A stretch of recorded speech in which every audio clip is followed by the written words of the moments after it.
for the very first time as the season's second test got underway in Racing Mad, Indonesia. It's been 25 years since the island nation has hosted a Premier Class event, but that long wait is finally over as the official Mandalika test kicked off on Friday.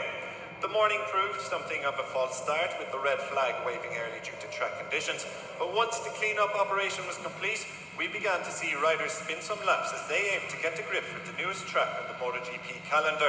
And by the end of the day, there were 6 manufacturers sitting inside the top 6 places.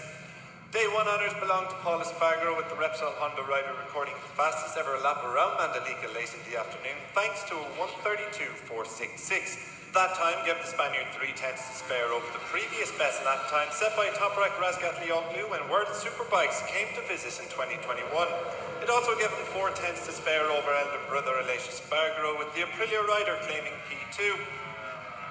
It's another encouraging pre-season result for the Noale factory after Aleix finished the Sepang test with the second fastest time, while they also managed to squeeze in some bike testing, trying a different chassis on the RSGP.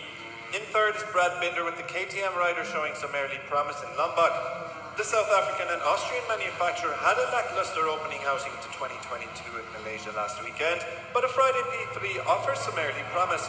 On the other side of the garage, Miguel Oliveira failed to crack the top 15, and neither could Tech 3 rookies Raul Fernandez and Remy Gardner. They did manage to get some testing in though, with the RC16 spotted with a big new air intake at the front of the bike. Alex Rins and Shirt Suzuki are represented near the top of the timesheets, and he currently sits 4th following a positive track debut. Teammate Joan Mir is in 8th, while the 2020 world champion continued to test a carbon-reinforced chassis on his second bike. Current world champion Fabio Quartararo was the best of the Yamahas. The Frenchman completed 86 laps, the second highest amount after Joan Zarco's 96, while the Iwata factory weren't spotted testing much equipment, instead focusing on learning the ins and outs of the circuit. Completing the top 6 is Jack Miller. The factory Ducati rider sits 6 tenths off the pace and is one of only 2 GP22s in the top 10, the other being Jorge Martin. Like Yamaha, the Bologna Bullets' focus was on track time rather than new equipment, but there may be slight concerns over championship contender Pecco Bagnaglia's opening day. The Italian crashed at turn 11 and finished 3rd bottom on the timesheets.